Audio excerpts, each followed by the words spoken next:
kan ujiannya? Nggak terlalu deg-degan gitu? Iya Pak, alhamdulillah. Alhamdulillah.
Ini sudah PPL yang kedua sudah selesai ya? Iya Belum, sudah Pak. Pak. Belum. Belum. Oh, Bapak belum. Berarti tinggal masuk tahap PPL, kemudian nanti langsung ke UKIN ya.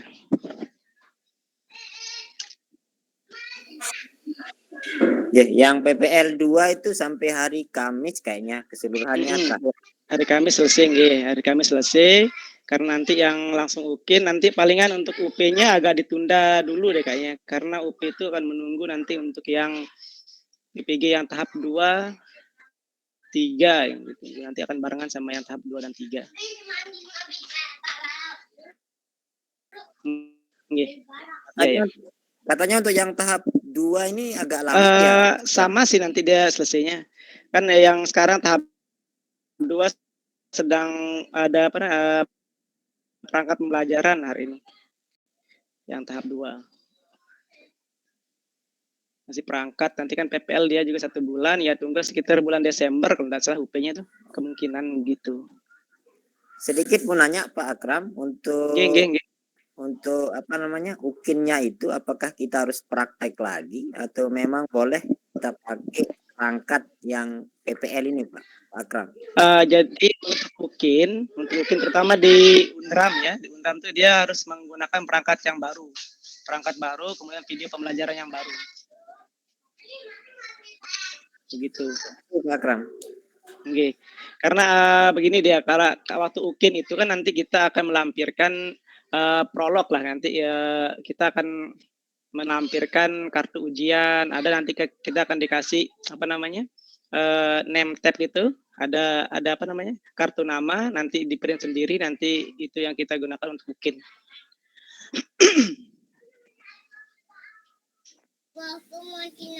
Pak Akram, kata Bu Is nggak bisa masuk nih. Mana? Nggak ada masuk Bu Is, belum. Dia nggak bisa masuk. Kenapa? Dia sakit atau lagi minum jus? Loading. Loading.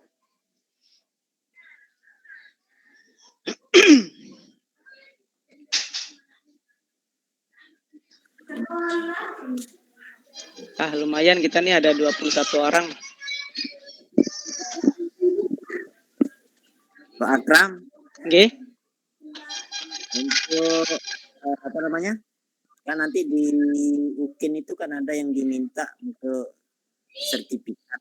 Apakah Pak Akram bisa bantu mungkin teman-teman yang masih kurang dalam sertifikatnya, Pak? Nggih, ya insya Allah bentar ada Bu Is nelpon bentar.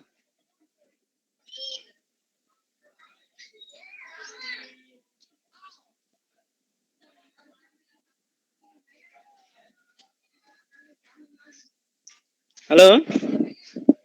Ya? Ya, halo.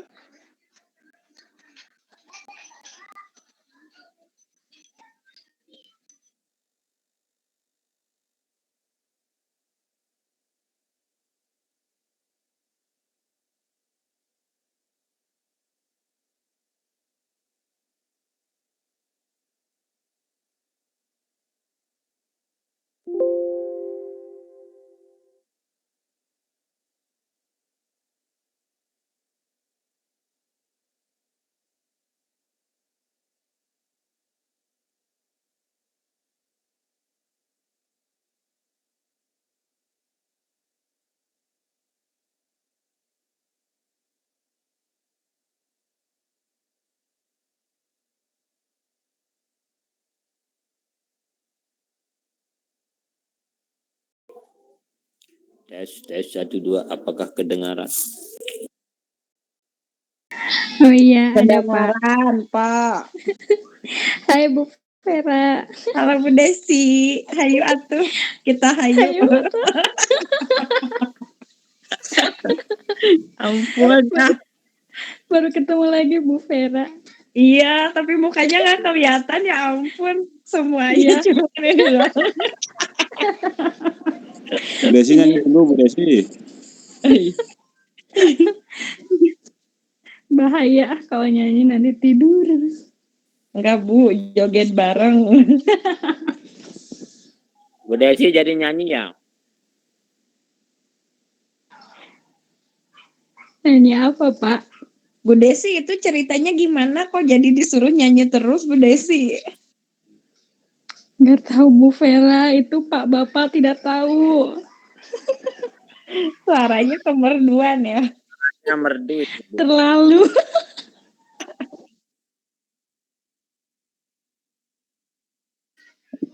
Masih banyak yang belum bisa masuk ini ya.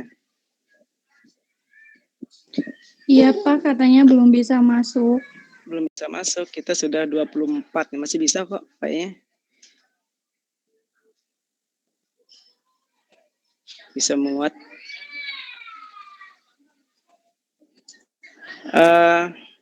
Atau kita mulai saja Bapak Ibu Guru ya, biar tidak terlalu malam nanti selesainya, karena lumayan banyak sih nanti kita akan diskusikan. Mungkin sinyal di daerah masing-masing mungkin lagi gangguan. Gimana Bapak Ibu Guru? Boleh Pak. Oke dah. Boleh. Jadi begini ya, sebelum saya mulai, jadi kita ini konsepnya sharing-sharingan saja, kita diskusi saja di sini, karena bukan maksudmu menggurui juga. Bapak Ibu Guru sudah hebat-hebat semuanya, apalagi sudah ikut PPG, pasti sudah ilmunya sudah sangat luar biasa sekali. Cuma saya mungkin berbagi pengalaman saja, karena mungkin karena kebetulan saja, karena saya yang duluan selesai PPG-nya, ya, karena duluan selesai PPG-nya, PPG angkatan pertama lagi, pertama menggunakan daring, pertama menggunakan semuanya lah, menggunakan Gimit, kemudian pakai metodenya seperti ini, menggunakan metode daring. Mungkin kita yang angkatan pertama, jadi keluh kesahnya, pengalamannya sangat jauh berbeda lah sama pengalaman dari Bapak Ibu Guru semuanya. Jadi saya mulai saja. Bismillahirrahmanirrahim. Assalamualaikum warahmatullahi wabarakatuh. Waalaikumsalam warahmatullahi wabarakatuh. Selamat malam Bapak Ibu Guru semuanya, Bapak Ibu Guru hebat, keren.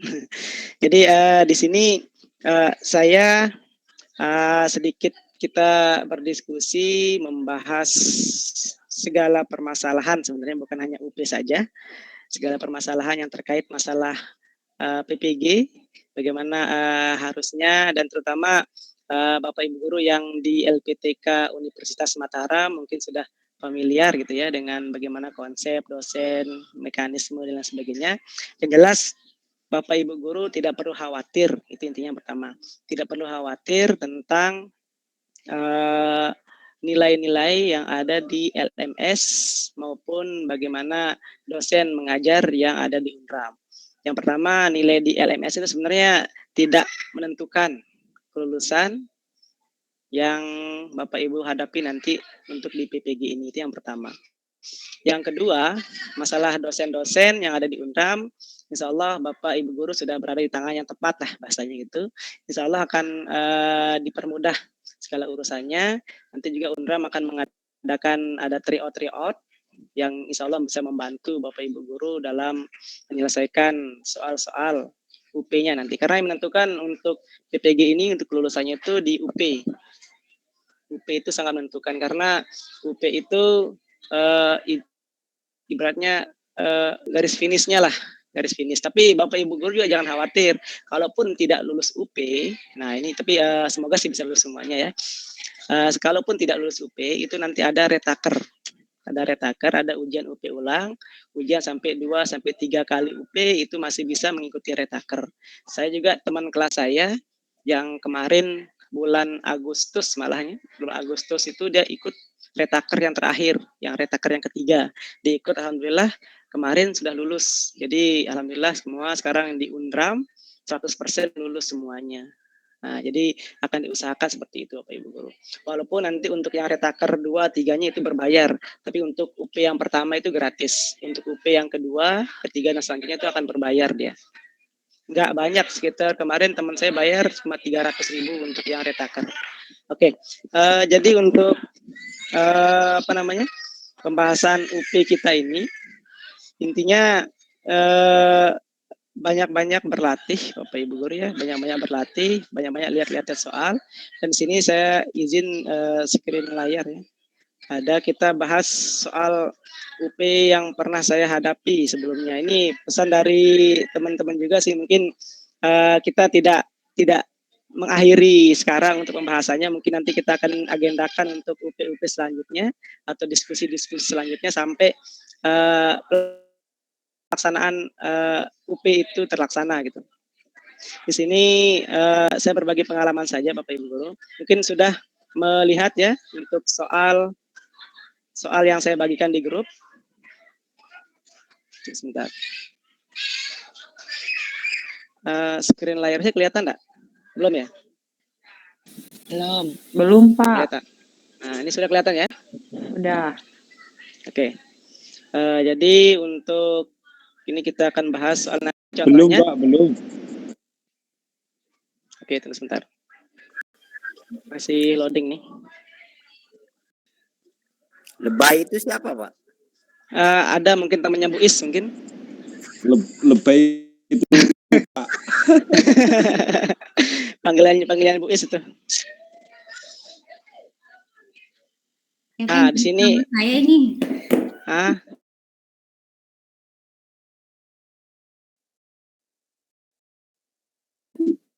Lanjut Pak. Oke. Oke, jadi ini ada saya share tentang soal, walaupun ini sudah tersebar sebenarnya, sudah tersebar di WhatsApp atau tersebar di Telegram, banyak sekali soal-soal seperti ini. Cuma saya ingin menjelaskan saja bahwa soal ini memang benar. Nah, itu intinya. Memang benar, ini adalah soal waktu UP saya yang kemarin. Ini soalnya.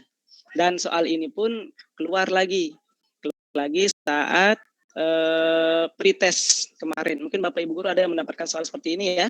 Ada mungkin tidak semuanya, mungkin sebagian juga ada yang keluar, tapi intinya dari semua ini adalah bahwa soal-soal yang digunakan oleh kementerian tidak jauh beda dari soal-soal sebelumnya, itu intinya. Dan bocoran yang kedua, bahwa kisi-kisi yang digunakan untuk UP tahun 2022 ini masih sama kisi-kisi tahun 2021. Itu Bapak Ibu Guru ya, kisi-kisinya masih sama karena soal ini hampir sama kemarin saat retaker pun soalnya masih sama, tidak jauh beda. Makanya saat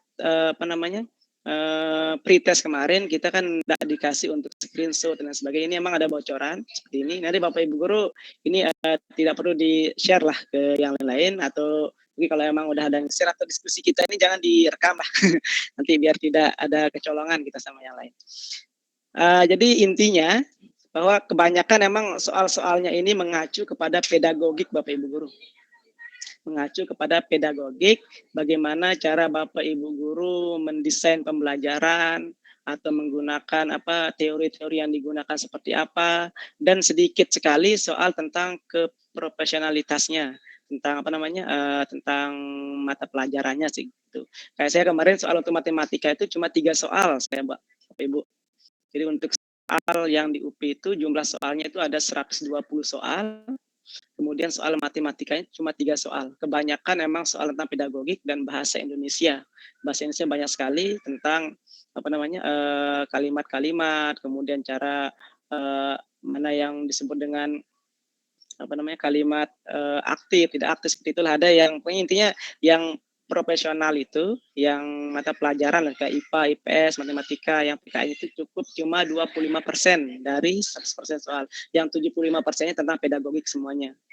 Nah, apalagi yang sekarang ini menggunakan kebanyakan menggunakan teori pembelajaran konstruktivistik dan menggunakan metode PBL dan PJBL ya. Nah, kebanyakan seperti itu. Kami memang di waktu di angkatan 1 itu kita nggak ditentukan harus PBL, harus PJBL, nggak bisa ditentukan, bebas sebenarnya di angkatan 1. Tapi emang lebih menjurusnya ke PBL sama ke PJBL. Nah, paling Bapak Ibu nanti akan mempelajari bagaimana urutan pembelajaran PBL, urutan pembelajaran PJBL seperti itu. Bapak Ibu guru sudah familiar ya, sudah hatam mungkin yang katanya.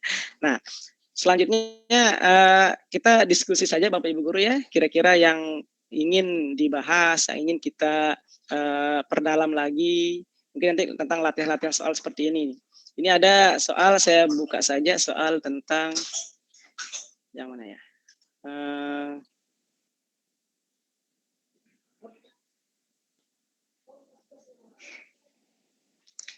Nah, untuk yang si Bimon, mungkin Bapak Ibu guru ya, ada soal tentang si Bimon.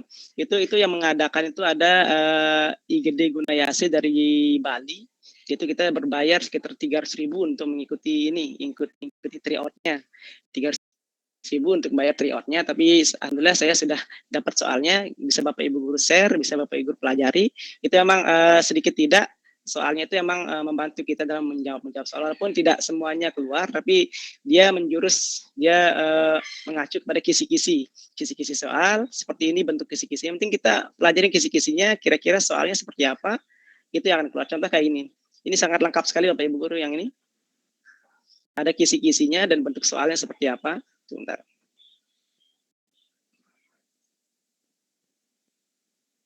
Nah, yang ini. Nah, di sini ada kisi-kisi. Nah, ini benar sekali kisi-kisinya nih. Yang pertama kisi-kisi tentang menunjukkan kesetiaan, kepedulian, dan penghargaan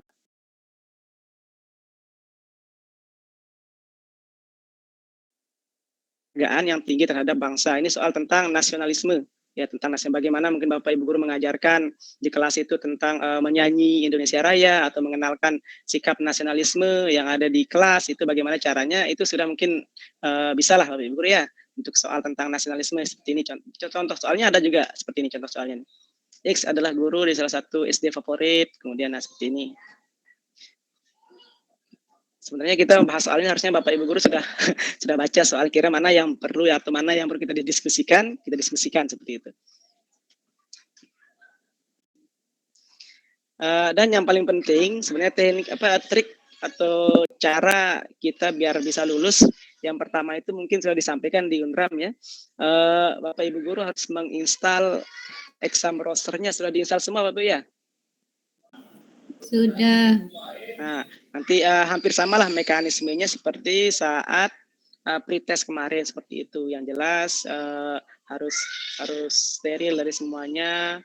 Tapi sebenarnya itu masih bisa disiasati sih kalau memang Bapak Ibu guru mau bermain curang. Tapi saya nggak mengajarkan untuk bermain curang sih.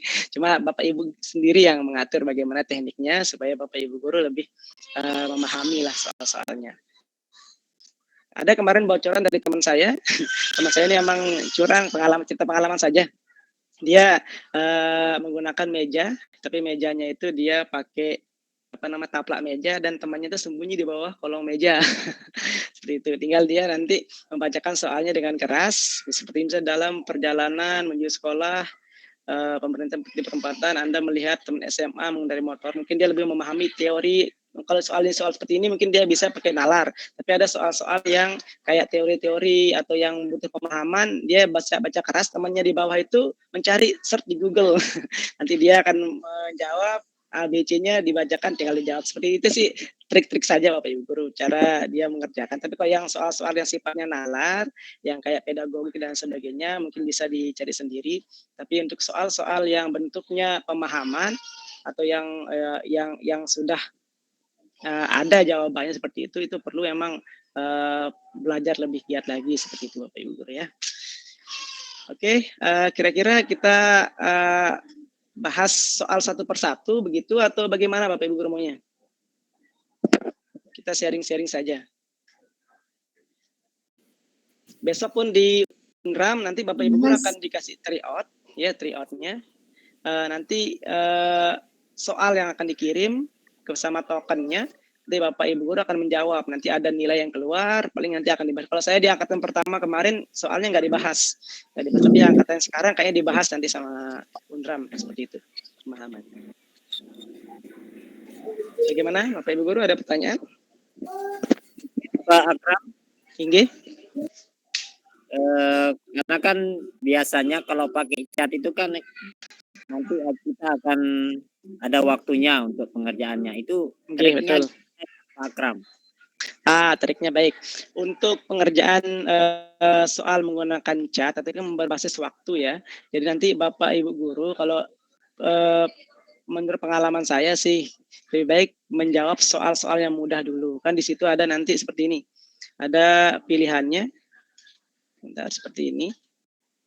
Nah, di sini ada pilihannya, Bapak Ibu Guru ada ragu-ragu atau simpan. Kalau masih ragu-ragu, klik aja ragu-ragu. Ragu-ragu diklik, mungkin nanti akan keluar warna kuning, biar nanti Bapak Ibu Guru bisa mengulang lagi jawaban yang masih ragu-ragu tuh dengan jawaban yang Bapak Ibu Guru bisa. Gitu. Jawabnya soal-soal yang gampang. Kalau bagi saya sih soal-soal yang gampang itu contohnya kayak soal-soal tentang seperti tadi, tentang sikap nasionalisme, kemudian bagaimana cara kita bekerja sama teman. Pokoknya intinya soal-soal tentang KSD-an lah. Paling itu gampang-gampang kok soalnya. Seperti ini nih, ada contoh soal si Bimon. Kita diskusi seperti ini Bapak Ibu Guru. Nah, contoh seperti ini. Untuk password si Bimon sudah terkirimnya di grup ya, passwordnya. Biar nanti bisa Sudah. biar bisa dipelajari sendiri. Nah, contoh seperti ini Bapak Ibu Guru. Ini kan gampang sekali nih. Ini kan sebelum melaksanakan proses pembelajaran, guru mengajak siswanya untuk menyanyikan lagu wajib nasional. Kegiatan tersebut merupakan salah satu contoh implementasi sikap. Nah, seperti itu kan kalau mau menyanyikan lagu nasional kan jelas sikap nasionalisme. Nah, sesuai dengan kisi-kisinya juga. Kisi-kisi yang pertama itu tentang sikap nasionalisme. Nah, seperti ini. Ini kan soal-soal yang berarti ya saya bilang mudah lah. Seperti itu. Nah, ada juga sikap-sikap paling soal tentang kisi-kisi yang pertama itu tentang sikap nasionalisme itu ada 2-3 soal soalnya. Ada yang kisi-kisi yang kedua, nah kisi-kisi seperti ini.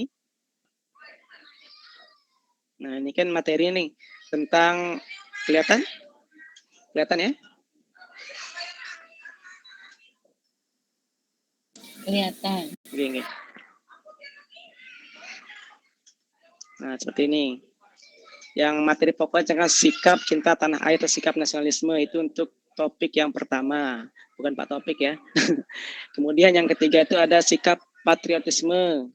Ini nanti soalnya bunyinya nanti Bapak Ibu tinggal lihat soalnya. Makanya saya bilang tadi lebih baik Bapak Ibu Guru pelajarin yang ini, yang soal yang ini. Ini sangat mencakup semuanya ini sesuai dengan kisi-kisinya dari 1 sampai selesai ini. Pas sekali ini untuk dipelajari. Dan saya kemarin pun mempelajari ini, alhamdulillah. Banyaklah pengetahuan walaupun tidak persis soalnya seperti ini, tapi menjurus soal-soalnya seperti ya ada gambaran-gambaran seperti ini. Makanya banyak-banyak latihan soal, ada kode X, Y, dan Z. Nah, itu ada saya kirim tuh kode X, Y, dan Z itu adalah bentuk soal real dari tahun 2020 dan 2021. Itu soal UP-nya seperti itu, Bu. Ada kode X, Y, dan Z. Mungkin Bapak Ibu udah baca ya, udah lihat yang ini. Kode X, Y, dan Z ini adalah soal real atau apa namanya FR-nya lah. FR-nya dari UP tahun-tahun sebelumnya. Persis soal seperti ini. Ini yang kode X. Izin bertanya Pak Akram. Oke, sila Bu Guru. Bagaimana kalau kita bahas soal-soalnya gitu, misalnya sekarang kita bahas soal yang kayak tadi yang kan banyak soal yang di-share tadi, nah dipilih sekarang. Ya. Jadi dikasih tahu kalau soal yang begini kata kuncinya ini gitu sambil menganalisis soal lah gitu. Oke. Baik, terima kasih Bu Guru. Untuk teman-teman nggak tahu bagaimana Pak Akram coba kita. Oke. Baik, terima kasih Bu Guru. Jadi untuk bagaimana kita menjawab soal, di sini pun sudah ada kunci jawabannya. Tapi nanti dari kunci jawabannya, kok bisa ini jawabannya ya? Nah, kalau kita pertanyaannya, kok bisa? Itu Pak Akram, ya kita bahas juga gitu. Misalnya malam ini berapa soal gitu, biar sambil belajar aja. Sebenarnya kalau sendiri kadang malas gitu baca. Betul. Saya tahu sudah malas kan Bu Guru. Oke, jadi kita bahas, nah tinggal pilih nih mau soal yang mana, banyak sekali soalnya, atau soal yang ini aja ya, yang ini mau? Iya Pak, mau. Boleh Pak. Oke, sip. Ya teman-teman. Oke, siap. Jadi baik, nanti kita sharing saja ya. Mungkin dari saya jawabannya salah, mungkin dari Bapak Ibu guru ada pemahaman yang lain, nanti kita didiskusikan bersama mana jawaban yang paling tepat dan bagaimana cara menyelesaikannya. Baik, untuk soal nomor 1 Bapak Ibu guru nih, pembelajaran IPS bisa menggunakan berbagai media pembelajaran. Beberapa guru yang menggunakan media flash, tahu kan media flash ya? Flash player, menggunakan apa namanya? Untuk membantu menjelaskan proses pembentukan lempeng tektonik. Manfaat media flash. Nah, ini kan gampang nih. Manfaat media flash dalam proses pembelajaran IPS. Nah, kira-kira yang mana nih?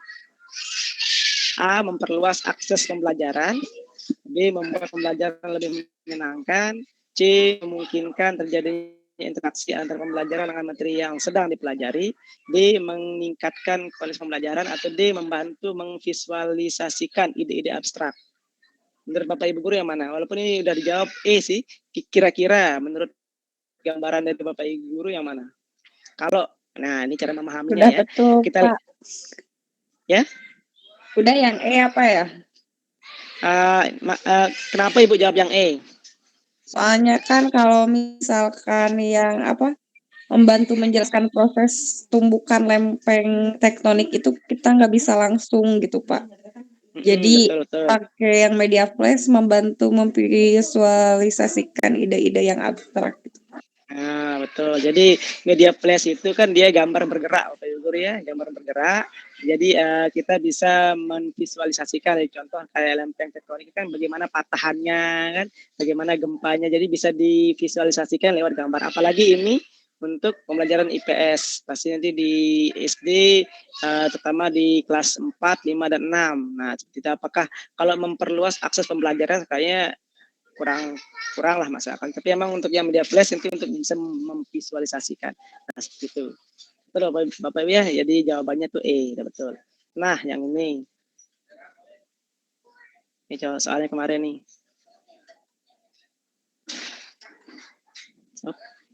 Nah dia. Nah ini. Perhatikan gambar mekanisme pernapasan perut. Nah, pernapasan itu ada berapa sih? Nah, Bu Is paling paham nih masa IPA nih. Tahu dia pernapasan itu ada berapa? Bu Is, pernapasan ada berapa? Ada 2. Pernapasan apa saja? Ada pernapasan perut dan pernapasan dada. Nggak ada pernapasan hidung, nggak ada ya. Pernapasan mulut nggak ada. Napas buatan. Oke, baik, kita slow saja ya biar nggak terlalu tegang. Oke, jadi ini bentuk ini masuknya kan ke apa namanya pemahaman profesionalitas gitu kan, bagaimana untuk mata pelajaran IPA ya, ini jelas materi udah jelas gitu pemahamannya. Jadi berdasarkan gambar di atas, tulang rusuk kontraksi pada peristiwa yang ini kan tulang rusuk nih, termasuk yang ini nih.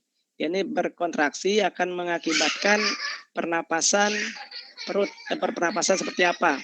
Apakah A, otot perut kontraksi, B, ekspresi pernapasan perut, C, imprisasi pernapasan perut, sama D, rongga dada mengecil. Apa yang terjadi bila yang ini, tulang rusuk yang ini nih, tulang rusuk yang ini ada yang ke bawah, ada yang ke atas.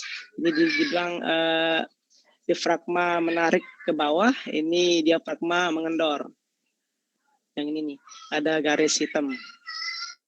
Nah, jawabannya bagaimana Bapak Ibu guru? Ada yang tahu? Berdasarkan gambar ini. Saya perbesar ya.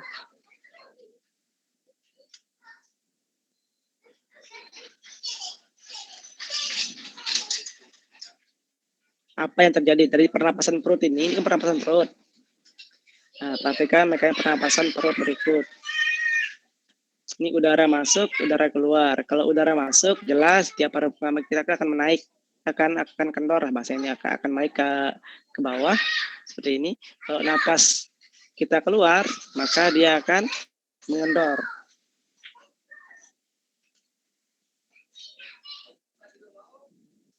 Ada yang bisa?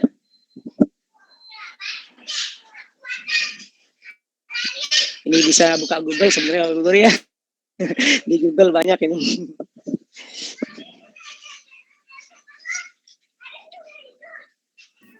sambil dipelajari pernapasan perut. Karena ini masuk ke kisi-kisi juga nih IPA nih.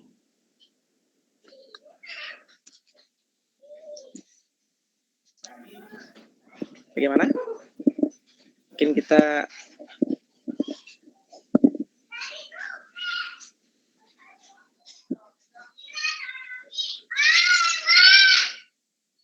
Apa jawabannya Pak Akram? Oh, langsung jawabannya. Kalau jawaban saya itu dia ke B. Ekspirasi pernapasan perut ini proses pernapasan perut ini. Kalau pernapasan dada kan dia ibaratnya dada kita itu dia kalau kita tarik napas kan dia naik, dia akan membuka dadanya. Kalau dia menutup berarti kita buang kayak gitu kan. Dada kita langsung itu pernapasan dada. Kalau pernapasan perut ini prosesnya diafragma kita itu menaik ke bawah, kemudian diafragma mengantar ini pernapasan perut.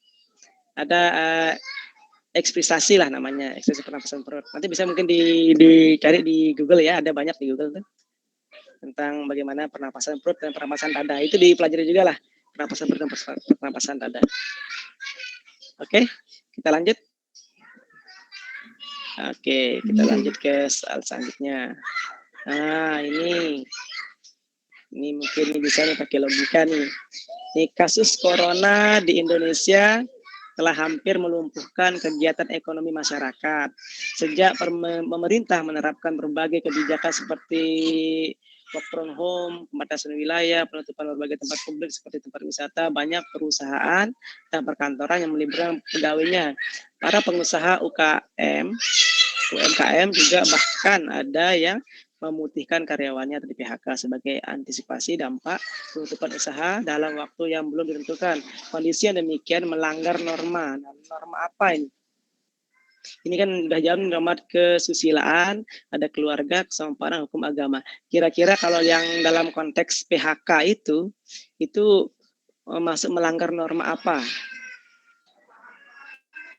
Para pengusaha UMKM juga bahkan ada yang memutihkan karyawannya dari PHK sebagai antisipasi dampak penutupan usaha dalam waktu yang belum ditentukan.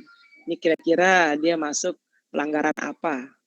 Nah, seperti itu. Sedangkan pemerintah sudah menerapkan work from home, sedangkan mungkin dari perusahaan-perusahaan itu bingung mau bagaimana cara menggajinya. Apakah masuk ke kesusila, keluarga, kesopanan, hukum atau agama? Nah, pasti ini kan kita akan mempelajari tentang norma-norma kan, apa itu norma kesusilaan, apa itu norma keluarga, apa itu norma kesopanan, hukum dan agama. Norma kesusilaan itu apa? Bu Vera? Lagi searching dulu, Pak. Norma kesusilaan, ada norma keluarga. Jelas kalau yang kesusilaan kan tentang asusila, tentang apa namanya, bagaimana pelecehan seksual, kemudian tanggung jawab, masuk ke kesusilaan tuh. Kalau yang norma keluarga, ya, Pak, kenapa Pak? Itu kenapa masuknya ke kesusilaan, Pak? Ini kan jawabannya belum tentu benar. Oh. Karena kira-kira kalau hati nurani ya kayaknya. Norma hati. Iya kan. Tapi kalau emang jawaban yang tepatnya di sini Ki, kalau menurut saya sih diskusi sama teman-teman dan waktu itu saya menjawabnya tuh ke melanggar norma hukum. Kenapa norma hukum? Nah, menurut pandangan saya, kenapa kalau norma agama jelas bukan lah, norma agama karena tidak masuk ke tentang keagamaan ya. Kalau norma ke keluarga juga nggak ada norma keluarga tuh. Nah, keluargaan itu ada. Yang paling emang yang menjurus itu ada kesusilaan, kesopanan sama hukum. Kalau kesopanan larinya ke masuk ke apa namanya? Kesopanan bagaimana tingkah laku, perilaku kita sebagai keatasan atau seperti itulah. Yang penting sopan santun. Kalau yang kesusilaan itu tidak ada tentang pelecehan atau bagaimana sih, tidak ada sebenarnya. Karena ini larinya ke, kalau menurut pandangan saya, dan ini larinya ke hukum. Karena apa? Karena ini adalah pemerintah yang menentukan apa namanya, dia tiba-tiba memecat atau mem-PHK seseorang dengan alasan pemerintah yang mengadakan kebijakan work from home. Sedangkan work from home ini bukan harus mem-PHK, tidak harus mem-PHK kan, disuruh mempekerjakan di rumah, kemudian dia harus bekerja di rumah, tapi tergantung ke pegawainya, ke perusahaan itu sendiri. Kalau dia memecat dengan alasan seperti itu jelas masuk ke norma hukum. Alasannya apa gitu kan, seperti itu. Itu menurut saya sih. Itu menurut gambaran diskusi waktu dulu, waktu UP itu saya jawabnya ke norma hukum. Mungkin dari Bapak Ibu guru nanti bisa jawab yang berbeda. Ya itu menurut analisis saya lah. Kira-kira begitu Bapak Ibu guru. Iya Pak, lebih masuk ke hukum kayaknya Pak. Kalau kesusilaan di sini lebih ke ini ya, apa sih? Yang asusila gitu ya kalau saya baca-baca. Iya, ke asusila, Iya. kemudian mungkin ke pelecehan seperti itu kan, itu masuk ke Iya. asusila. Tapi kalau yang itu menurut analisis saya sih seperti itu. Dan sewaktu itu pun saya masih ingat saya jawabnya norma hukum seperti itu. Baik Pak, terima kasih Pak. Okay. Baik, kita lanjut ke soal selanjutnya. Nah ini kan belum dijawab nih. Mohon maaf Pak. Okay. Jadi biar nggak capek soalnya nggak usah dibaca, kita aja yang baca terus analisis sendiri gitu. Oh gitu, iya sudah berbusa saya ini juga nih. Pak Erik aja yang baca sama Pak Taufik itu. Curiga saya nih. Iya, boleh gantian aja ya bacanya, Pak. Oke, mari Bu Desi. Soalnya jadi narasumbernya udah. Ditunjuk aja Pak, ditunjuk. Soalnya saya dari pagi saya ngomong, dari pagi saya ada syuting video klip juga dari pagi sampai siang itu. Ajak-ajak dong Pak kalau syuting. Bukan itu saya. Oke, bagaimana Bu Is, mungkin bisa baca Bu Is? Saya dulu lah Pak, yang lainnya. Atau langsung saja, mungkin kan bisa Ibu baca kan? Saya baca. Jawabannya B. Jawabannya B. Bu Eva dah, Bu Eva. Bu Eva, gimana jawabannya? Apa langsung aja jawabannya dah? Nanti kita bareng soalnya. Jawab D, betul atau salah itu? Jawabannya apa? D, Pak. D. Ada yang lain? Saya punya kunci jawaban nih. Ya, jadi jawabannya itu kenapa Ibu jawab D? Diskusinya. Karena di situ ada soal bahwa menyadari kewajiban dan hak sebagai makhluk Tuhan di tengah kebersamaan dengan lingkungan.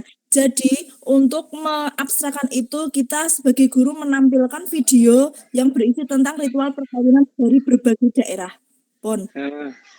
Betul. Ya, betul Bu ya. Saya juga jawabannya D. Ini bukan J+, emang saya jawab D karena alasannya begini. Karena kalau apalagi ini untuk anak siswa kelas 4. Nah, saya lari ke sana nih. Untuk siswa kelas 4, kita mau menampilkan bagaimana mengajarkan tentang budaya, bangga terhadap budaya bangsaku, apalagi tentang seperti yang Ibu bilang tentang tengah kebersamaan dengan lingkungan, bagaimana dia bersama di lingkungan itu. Nah, kira-kira kalau jawabannya A itu kan masalah kontekstual di sekitar siswa tuh kayaknya kurang pas dia masuk ke ranah untuk bangga budaya bangsaku, tidak masuk ke ranah budayanya. Kemudian yang B itu foto pembuatan ukiran suku Asmat, itu lari ke budaya tapi tidak ke kebersamaan. Nah, seperti itu.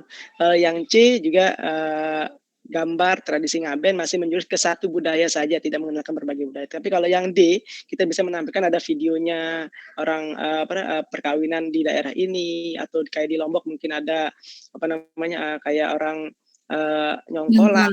Ya, mungkin di daerah yang lain kayak di Jawa kayak ibaratnya ada siraman, ngunduh mantu, seperti kan banyak kita tampilkan. Jadi itulah menurut di Jawa saya seperti itu. Apal sekali tentang pernikahan, kayak mau nikah lagi ya. Oke ya, jawabannya D ya.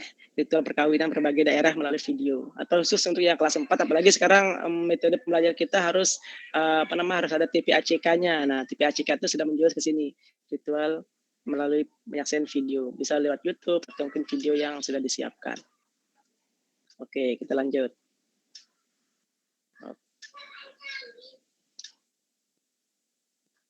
Ini sebenarnya soalnya diacak nih, mana yang dapat screenshot baru di screenshot nih.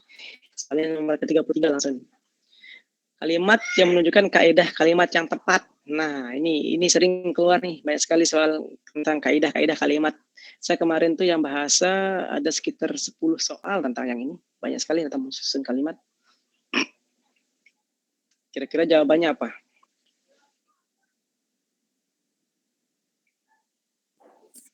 A. Sama A. A. Alasannya, nah itu beserta alasan harus bertanggung jawab dengan jawabannya nih. Kalimat yang menunjukkan kaidah kalimat yang tepat. Kenapa yang A itu tepat? Sedangkan yang nomor 2 dan 4 dibilang salah. Kenapa? SPOK-nya ada kayaknya gitu ya, Pak.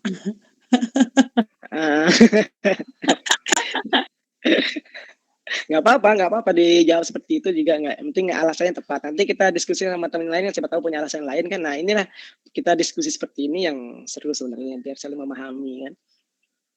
Gimana? Jawabannya A. Ada yang lain?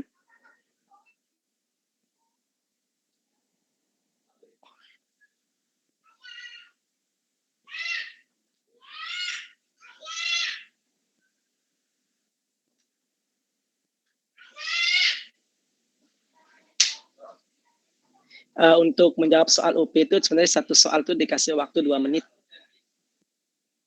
Karena waktunya 2 jam, soalnya 120 menit, 120 soal.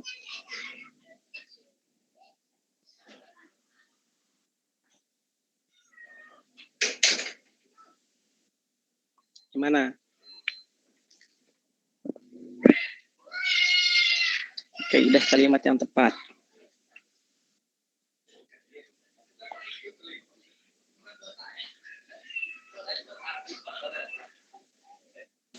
Bu Is apa Bu Is?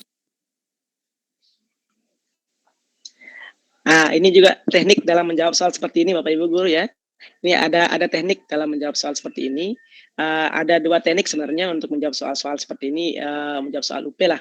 Yang saya baca ada juga biasanya kalau kita tidak tahu jawabannya, nah biasanya nih kalau saya tidak tahu jawabannya, kalau ada pilihan A, B, C, D, dan E-nya ada yang paling panjang jawabannya, itu udah jawabannya, ambil jawaban yang paling panjang. Itu biasa yang pertama ya. Nah, soal yang kedua kayak seperti ini, urutkan ini, ambil soal yang mana yang soal yang opsinya sering keluar. Ya, sering keluar. Kalau 1 kan cuma 2 nih. Kalau yang 2 ada 3, kemungkinan jawabannya itu 2. 2 itu tepat. Nah, mana lagi yang banyak? 3 juga banyak, tapi jawabannya itu C.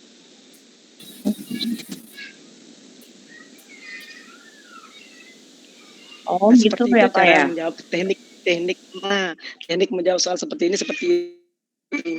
Mungkin bisa nanti bisa Ibu saksikan sendiri di YouTube ya, ada di YouTube pernah saya baca itu, ada yang punyanya Gede Gunayasi, mungkin bisa diikuti saja itu YouTube-nya. Seru itu membahas soal-soal UP, tekniknya seperti ini dia membahasnya, cara mengajarkan kita kalau menjawab soal yang tentang mengurutkan seperti ini, mana soal yang sering muncul atau jawaban yang opsinya banyak, yang banyak kan kayak nomor 1 kan dia cuma 2 nih.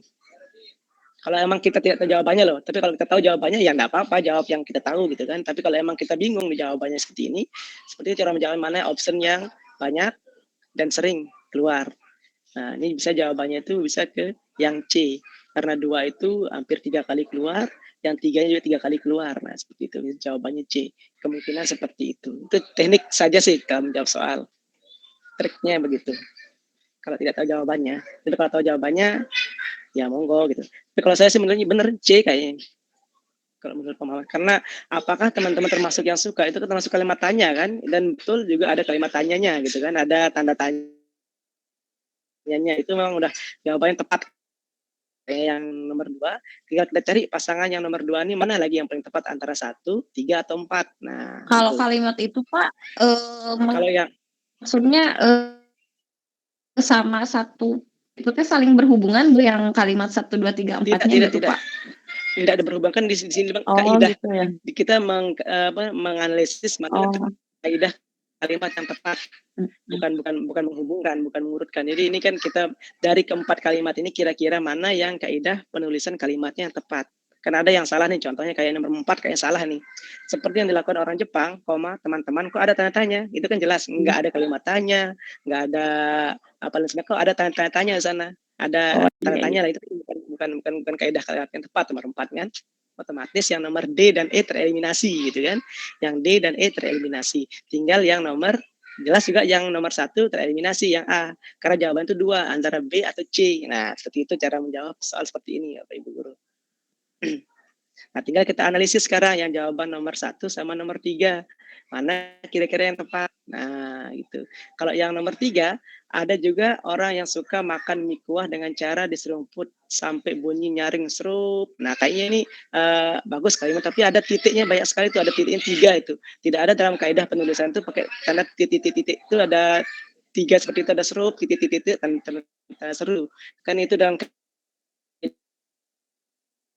penulisan itu kalau titik itu hanya akhir kata. Sesuai EYD gitu ya berarti.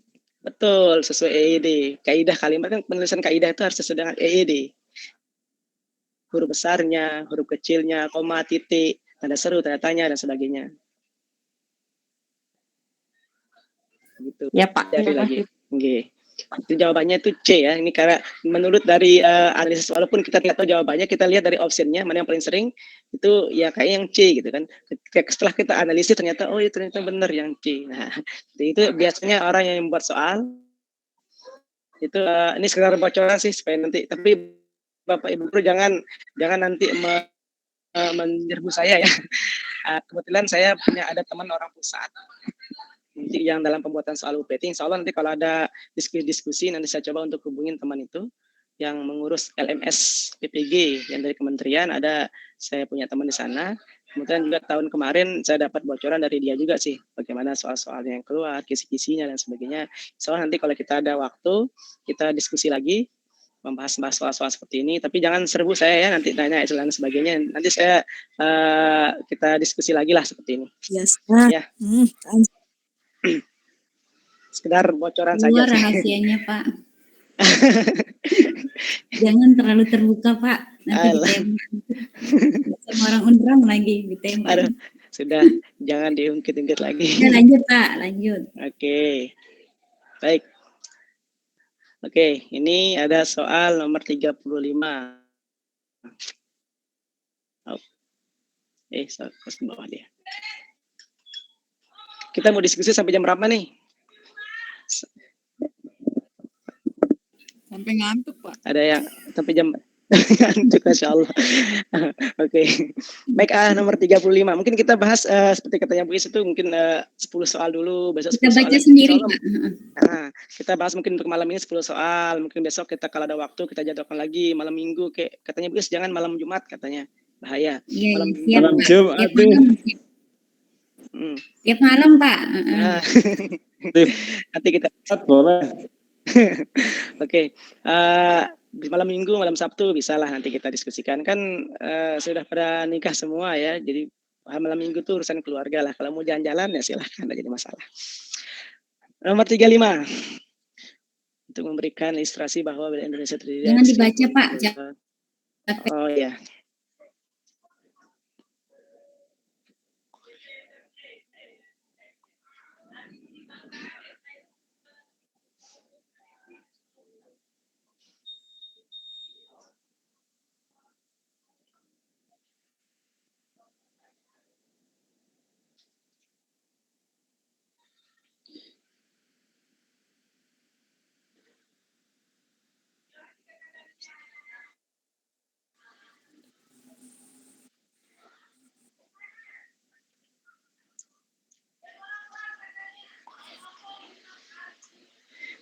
Titik tekannya di sini adalah tentang wujud persatuan dan kesatuan bangsa negara. Wujud bagaimana cara menyatukan kesatuan dan persatuan negara. Itu memerlukan penekanan pada apanya untuk bisa memberikan ilustrasinya seperti apa. Nah, itu penekanan di situ. Ada persatuan dan kesatuan bangsa. Karena kan kita tahu sendiri Indonesia terdiri dari beberapa pulau seperti itu yang membentang dari garis khatulistiwa. Nah, bagaimana wujud persatuannya? A, B, C, D, atau E?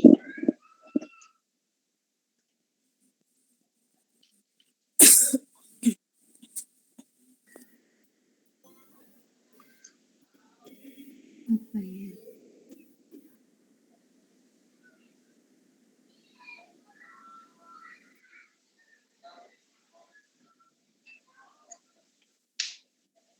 Nah, ini Bu Is paling cepat jawab nih.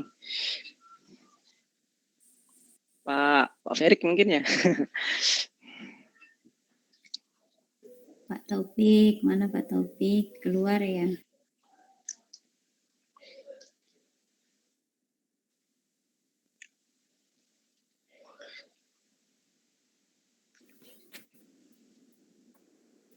Bu Vera, apa jawabannya Bu Vera? Ya udah pada ngantuk kayaknya nih. Dimension aja satu persatu Pak. Ya.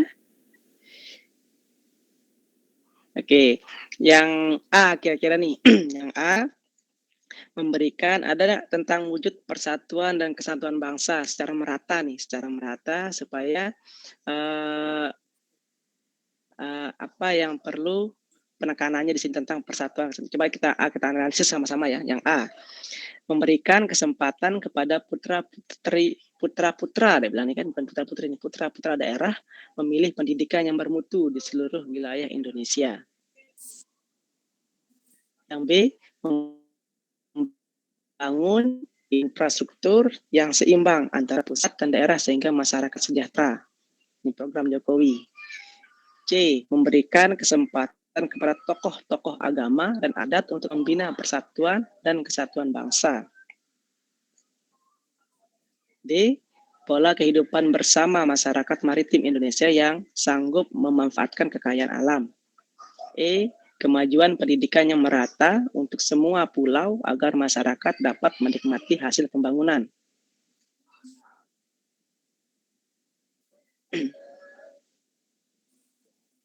Ayo, susah juga soalnya nih. Kalau menurut saya lupa sih jawaban saya kemarin juga. Kayak jawabannya. Pak. Iya, iya. Yang Pak. Yang kita sih butuh alasan nih. Kejawab A kenapa, B kenapa, C kenapa, E kenapa, D kenapa. Itu kita butuh alasannya ini. Karena di sini kan ada penekanan tentang persatuan dan kesatuan bangsa. Persatuan dan kesatuan bangsa. Kalau saya kayaknya sih, tapi kayaknya betul nih. Kayaknya yang B. Pembangunan infrastruktur yang seimbang antara pusat dan daerah sehingga masyarakat sejahtera. Ini Pak, yang mau saya tanyain itu kan guru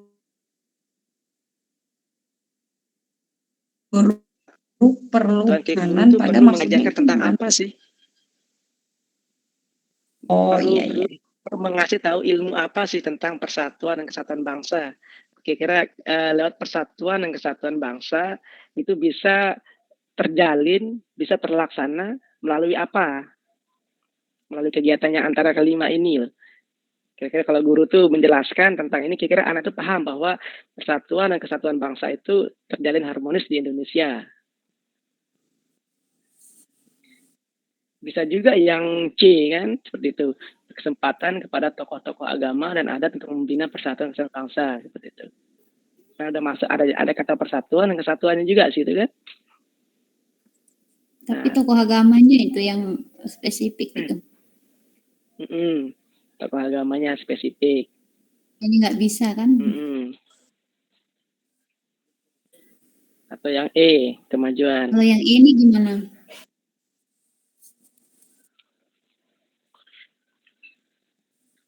Yang mana Bu Is? Saya kira tadi yang E. Sama saya juga. Oke, kita kunci jawabannya E ya. Enggak Pak, takut salah. Tapi ini kan kemajuan pendidikan. Apakah dengan kemajuan pendidikan ini bisa mengarah ke persatuan dan kesatuan gitu kan? Belum tentu kan? Iya. Bisa jadi. Bisa jadi ya? Bisa jadi. Nanti kan lewat dunia pendidikan ini kan ada dapat menikmati hasil pembangunan. Pembangunan apa? Nah, itu pertanyaannya kan. Oh, gitu. Kalau Kemajuan yang B pendidikan. itu kayak gimana dia? Kalau yang B itu kalau menurut saya kan karena memang infrastruktur ini kan harus seimbang antara pusat dan daerah karena banyak kita lihat infrastruktur itu kan tidak hanya tentang jalan kan tentang sekolah juga kan, tentang rumah sakit.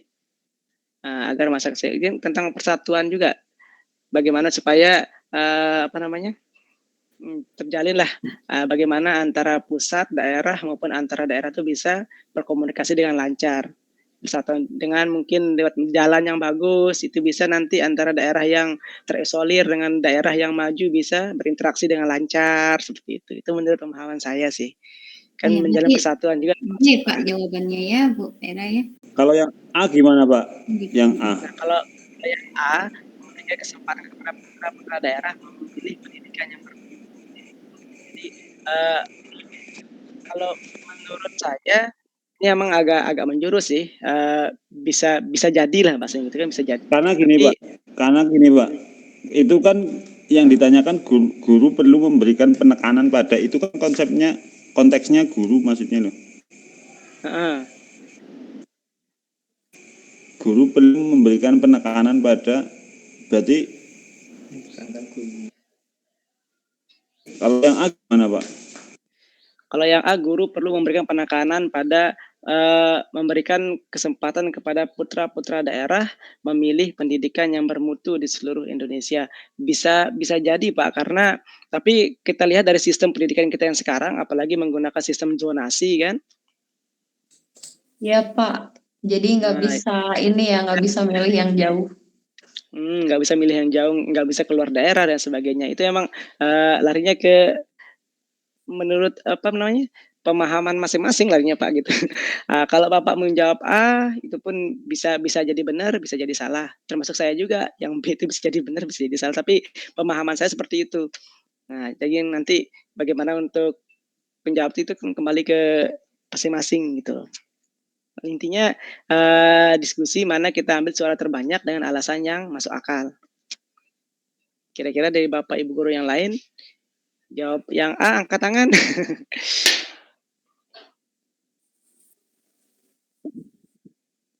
Saya A, Pak.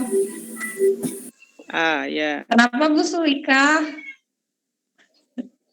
Sama seperti alasannya Pak Ferry. Jangan sama Bu, nanti dikira soulmate lagi. Oh, jadi gitu Pak Ferry, sekarang soulmate-nya.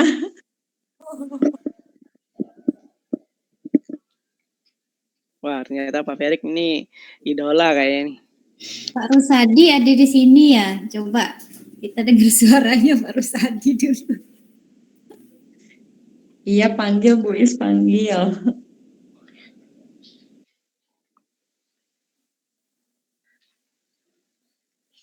Jadi itu Bapak Ibu guru ya nanti pemahamannya tergantung pemahaman masing-masing. Walaupun menjawab A ya itu jawaban dengan yang jelas dengan alasan yang logis lah. Walaupun cari di Google pun tidak ada ini jawabannya kan, nanti tergantung dari penalaran kita masing-masing larinya gitu. Oke, saya lanjut saja. Nah, yang ini Bapak Ibu guru nih. Lumayan soalnya nih. Kompetensi dasar di kelas rendah. Nah, ini masuk ke pemahaman pedagogik nih. Menggali informasi tentang perubahan cuaca dalam bentuk lisan, tulis, visual, atau eksplorasi lingkungan. Ini ingat di kelas rendah. Pak Jumadi sebagai seorang guru SD di kelas rendah berusaha menyampaikan motivasi ketika memberikan materi ajar dengan KD tersebut. KD-nya itu menggali informasi tentang perubahan cuaca. Bentuk motivasi yang dapat diberikan ketika membuka pembelajaran. Nah, ketika persepsinya ketika membuka pembelajaran. Apakah yang A, B, C, atau D, atau E? Yang Persepsi. Persepsi itu ibaratnya kayak menggali kemampuan awal siswa lah, atau menyajikan masalah di awal seperti yang sekarang nih yang untuk lah kan base learning-nya berbasis masalahnya. Yang A. Alasannya? Kalau membuka pelajaran itu berarti kan kan? Oke, betul ya. Saya juga jawabnya A. Ada jawabannya lain mungkin?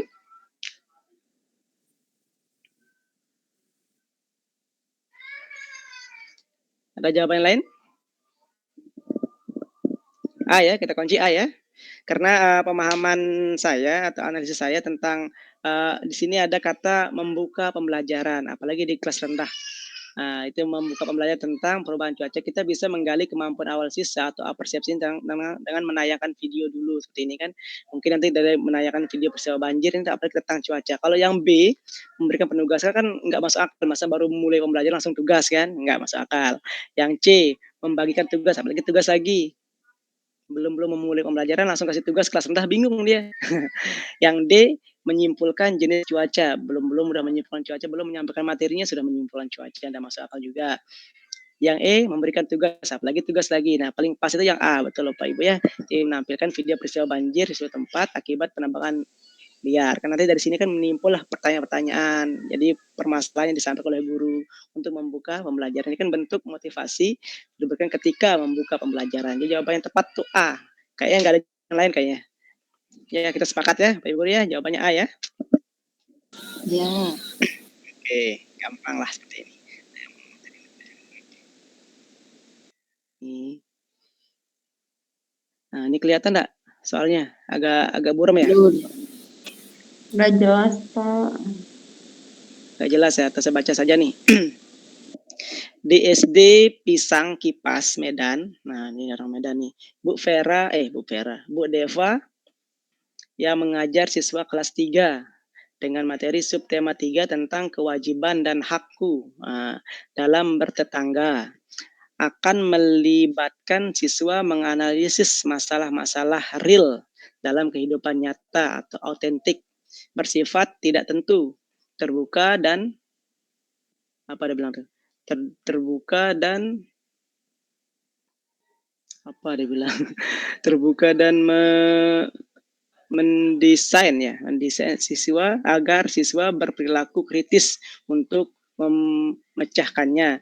Selama ini Bu Deva menggunakan metode tugas kelompok dan mengerjakan LKPD, namun hasil belajar siswa masih 60% di bawah KKM. Guru tersebut berencana melakukan penelitian tindakan kelas untuk mengatasi masalah tersebut. Untuk merencanakan penelitian tindakan kelas, topik atau judul yang sesuai apa kira-kira, karena ini kita masuk ke sini tentang hak dan kewajiban. Dia sudah menggunakan tugas kelompok LKPD namun hasilnya masih kurang. Nah, gitu. Kira-kira yang mana yang cocok untuk dia melakukan PTK-nya? A, pengembangan model project based learning untuk materi kewajiban hak dalam bertetangga. Dia menggunakan metode PBL. Nah, itu dalam materinya. Kemudian yang B, pengembangan materi kewajiban hak dalam bertetangga dalam menggunakan metode pemerintahan kooperatif berbasis proyek. Ini tentang, ingat ya, kewajiban yang masalah real atau autentik masalahnya. Kira-kira yang mana? Apakah ini kan yang autentik yang langsung dia mempraktekkan gitu.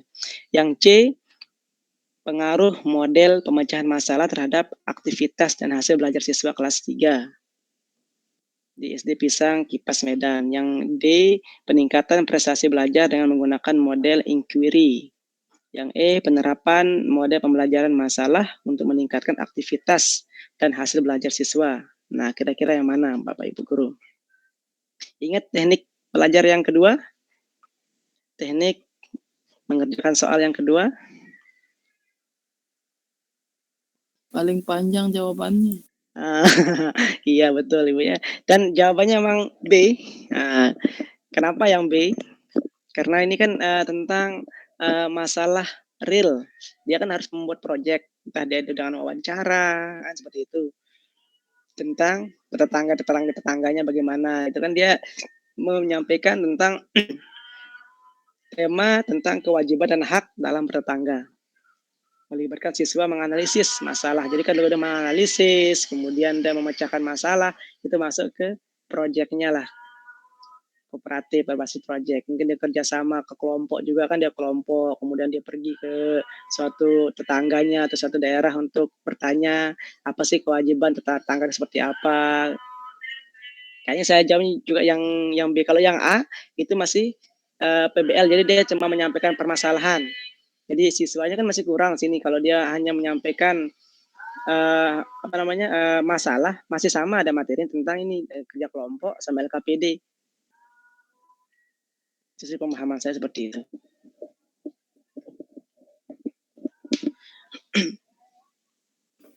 Kalau yang D bukan kayaknya. Kalau yang D itu peningkatan prestasi belajar dengan menggunakan model inquiry. Inquiry itu penemuan terbimbing, Bapak Ibu. Jadi inquiry itu salah satu metode pembelajaran, penemuan terbimbing yang dibimbing oleh guru, dia menemukan sendiri tapi lewat bimbingan guru.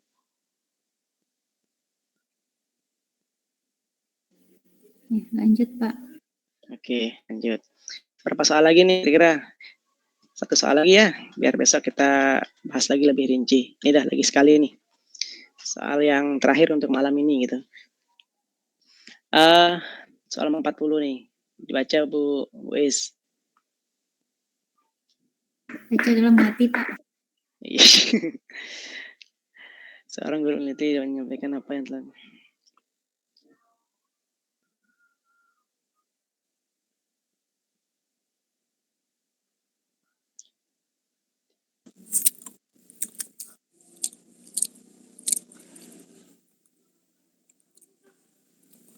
Yang E, Pak. Yang E, rapat KKG atau MGMP. Itu tempatnya untuk tempat diseminasinya. Ini kita alasannya kenapa, Bu? Nggak tahu. Nah, ini kan intinya dia ada seorang guru nih. Seorang guru sedang melakukan penelitian. Dia ingin menyampaikan hasil penelitiannya itu. Guru lain dapat memberikan tanggapan berupa masukan-masukan yang bersifat membangun bagi penyempurnaan PTK-nya yang telah dilakukan guru yang bersangkutan. Kira-kira ini kan tentang guru melakukan penelitian tentang apa yang telah diperoleh melalui penelitian yang dilakukan di sekolahnya, Bu. Seorang guru peneliti dapat menyampaikan apa-apa yang telah diperoleh melalui penelitian yang dilakukan di sekolahnya. Guru-guru lain dapat memberikan tanggapan. Kira-kira yang mana nih? Kalau di ruang rapat KKG itu jelas, itu secara luas ya kan. Bisa sekolah lain juga dapat infonya, yang sekolah yang lain juga seperti itu. Atau di media cetak, kegiatan tatap muka, perpustakaan. Di rapat MGMP, KKG, atau di ruangan guru.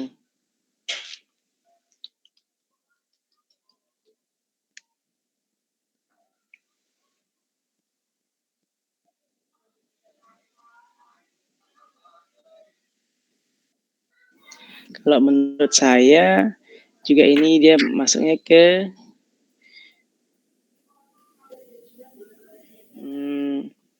dia kan meneliti, bisa masuk ke media cetak juga bisa.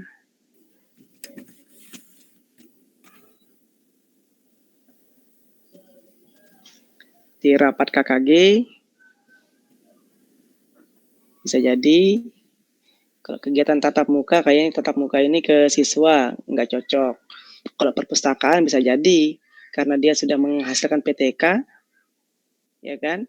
Dan ditaruh di perpustakaan, mungkin guru-guru yang lain kalau dia membaca PTK-nya. Nah,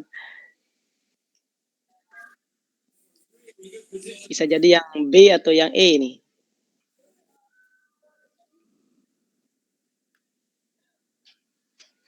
Tapi kalau emang guru lain dapat memberikan tanggapan berupa masukan-masukan yang bersifat membangun, masukan seperti apa gitu kan PTK-nya. Dia belum lihat PTK-nya.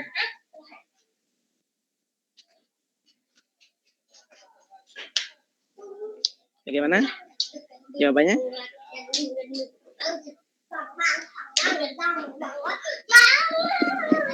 Yang E, Pak. Yang E ya.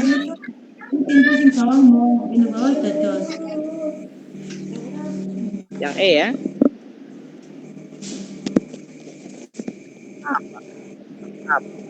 Yang A. Ruang nilai langsung Kalau saya sih, saya malah jawabnya ke media cetak nih, Pak. Kenapa media cetak, Kak Akram? Nah, kenapa media cetak? Karena di sini kan dia udah menghasilkan PTK. Karena dia sudah menghasilkan PTK, nanti dari hasil PTK-nya itu dia bisa melampirkan di koran atau dia bisa melampirkan lewat bentuk tulisan gitu kan. Nanti dari guru-guru yang lain bisa dibagikan, disebar lah atau dalam bentuk brosur. Seperti itu nanti media cetak dia hasilnya penelitian seperti ini dia udah baca, jadi nanti guru yang lain bisa menangkapi secara langsung, bisa langsung mungkin lewat Facebook dan sebagainya. Ya atau kalau media cetak kayak koran atau mungkin majalah dan sebagainya, nanti guru yang lain bisa menanggapi, dibagikan lah brosurnya, nanti guru yang lain bisa menanggapi. Kalau media cetak di Pekanbaru kan jarang media cetak itu gimana Pak? Kampar terutama itu Pekanbaru Pak Nubadi. Oke, media cetak itu bisa dalam bentuk koran, bisa dalam bentuk brosur, bisa dalam bentuk print out. Nah, gitu kan bisa dalam bentuk print out. Maksudnya laporannya langsung di-print dibagiin ke guru-guru gitu, betul. Pak. Laporan hasilnya di sini kan seorang guru peneliti dapat menyampaikan apa-apa yang jadi dia menyampaikan semuanya. Kalau mungkin lewat rapat MGMP pun kalaupun menyampaikan semuanya kayaknya susah, nanti guru yang lain akan menangkapi mana hasilnya, siapa yang pelajari seperti itulah. Jadi dia kan mempelajari dulu hasil PTK-nya baru ditanggapi. Kalau dia menyampaikan langsung penelitian secara lisan, mau langsung ditanggapi secara lisan pun kayaknya kurang maksimal. Kalau menurut saya seperti itu. Kalau dia mungkin lewat media cetak, hasilnya udah di-print dalam bentuk koran, dibagikan ke guru-guru yang lain dalam bentuk rapat MGMP seperti ini. Jadi kalau rapat MGMP kan dia menyampaikan diseminasinya yang kalau di rapat MGMP ya, bisa jadi juga sih sebenarnya rapat KKG ini bisa juga. Nanti kan di rapat KKG. Kalau di ruang guru kan kayaknya lebih nasional Pak, mungkin itu lebih merata. Kalau di KKG ini nanti condongnya ke terbatas gitu Pak. Kalau yang KKG ini kan dia ke per mapel saja kan, mata pelajaran dia doang gitu ya, maksud Bapak ya. Kalau yang di ruang guru kan secara merata bisa kelas 1, 2, bahkan di sekolahnya sendiri kan bisa jadi di ruang guru. Kalau di Itu rapat Pak, KKG ruangan guru apa ruang guru ya Pak ya? sebenarnya bahasa Indonesia yang baik itu sebenarnya ruang guru, bukan ruang guru. Ya soalnya itu ruangan guru, kirain saya itu di ruangan yang ada guru-gurunya aja. Jadi kalau dalam penulisan kaedah bahasa gitu, kaedah bahasa itu yang benar itu ruangan guru, bukan ruang guru. Oh gitu ya Pak, iya. Kalau ruang berarti jawabannya ruang guru aplikasi kan ya Pak ya? Iya. Kenapa Bu? Kalau ruang guru aplikasi gitu ya? Iya, itu tempat saja Pak, kayak ruang kosong lah gitu, nggak ada guru. Kalau ruangan guru, ruangan yang berisi guru-guru, nah seperti itu penjelasannya. Ruangan yang isi. Kalau ruang guru itu bisa saja nanti dia kosong. Itu hanya ya maknanya saja sih, maknanya saja. Sebenarnya kalau dalam kaedah penulisan bahasa itu yang baik itu kayak ruangan guru yang tepat. Penulisannya ruangan guru, penulisannya. Ya Pak, terima kasih jadi, Pak. Gimana Pak? Halo Pak. Jadi jawabannya apa ini? Sepertinya ruangan guru. Ruangan guru lagi. Jawabannya ruangan guru berarti Pak? Ruang guru. Kalau saya ini Pak searching di Google tadi ada sebetulnya semuanya masuk ya, cuman yang diinihin itu jadi media cetak dulu, baru langsung ke yang yang kegiatan tatap muka. Tatap muka. Iya, kalau di sini.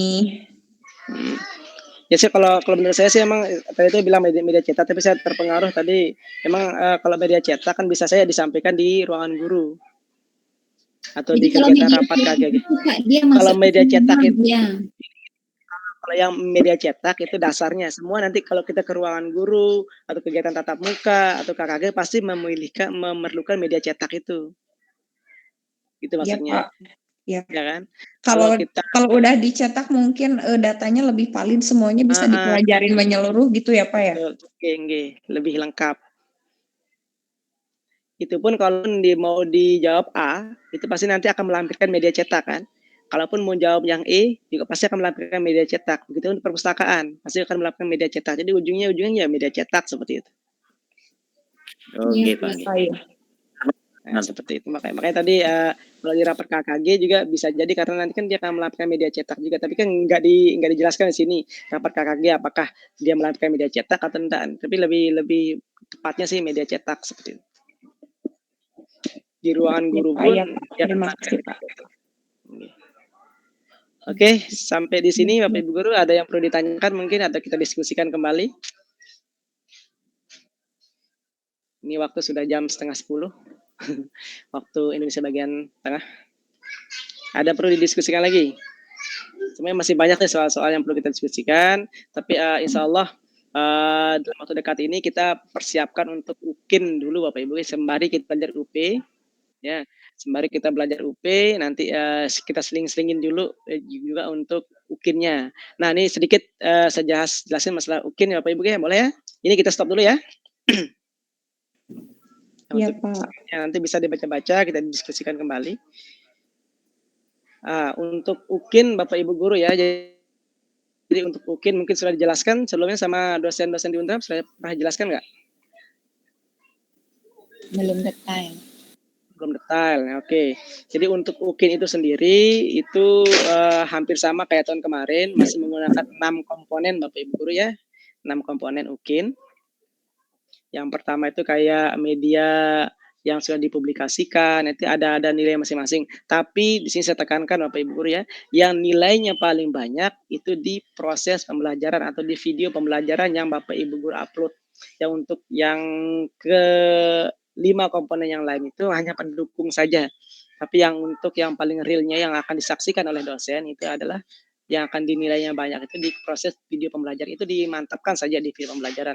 Untuk masalah untuk yang sertifikat, kemudian hasil karya, atau mungkin ada kayak SK dan sebagainya, itu bisa mungkin dibuat-buat atau bahasanya bisa dibuatlah gampang dibuat, tinggal diedit kayak seperti itu. Tapi di video pembelajaran itulah yang realnya nanti yang akan Bapak Ibu Guru buat.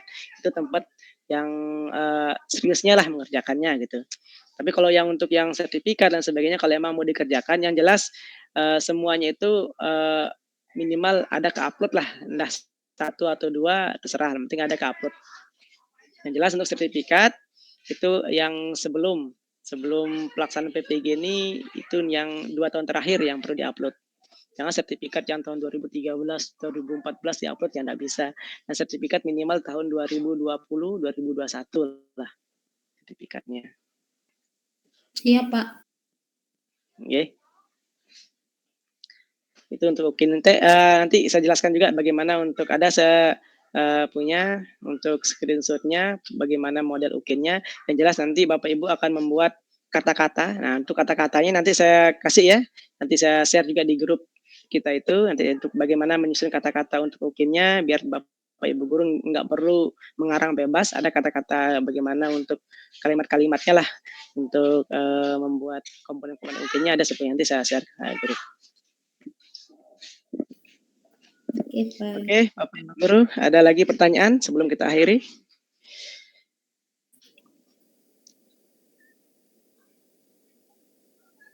Sepertinya tidak ada ini. Oke, kayaknya sudah pada kayak nih, sudah pada ngantuk, sudah pada mimpi. Oke dah kalau gitu Bapak Ibu Guru, saya ucapkan terima kasih atas waktunya. Saya mohon maaf juga yang sebesar-besarnya jika ada salah kata, perbuatan, atau mungkin kurang maksimal dalam penyampaian. Saya mohon maaf. Terima kasih atas kerjasamanya. Insya Allah nanti kita akan ketemu lagi dalam diskusi-diskusi online selanjutnya. Semoga Bapak Ibu Guru tetap sehat walafiat. Semoga tetap semangat. Dan yang pasti harapan kita semua semoga Bapak Ibu Guru semuanya bisa lulus dan mendapatkan gelar sebagai pendidik yang profesional. Amin, amin. Amin. Amin. Terima kasih juga Pak. Akram. Oke. Terima kasih banyak Bapak Ibu Guru ya. Saya akhiri. Assalamualaikum warahmatullahi wabarakatuh. Waalaikumsalam warahmatullahi wabarakatuh. Terima kasih Pak. Oke, Makasih Pak. terima kasih banyak. Kita buka kamera dong Bu Desi. Foto dulu, foto. Buka kamera semua dulu. Oh, itu Bu Desi. Saya udah dasteran Bu Bev. Iya sama kekean aja nih sebentar.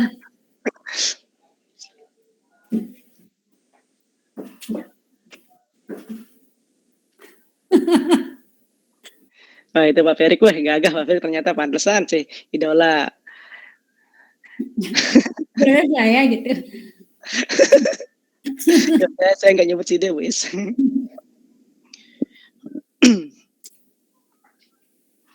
Ada yang sudah tidur, kayaknya ada yang lagi pakai dasteran, ada lagi di dapur.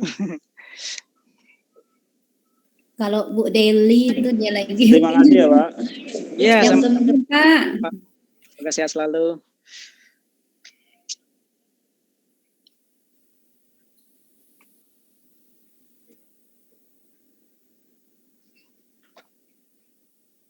Oke, saya tutup ya.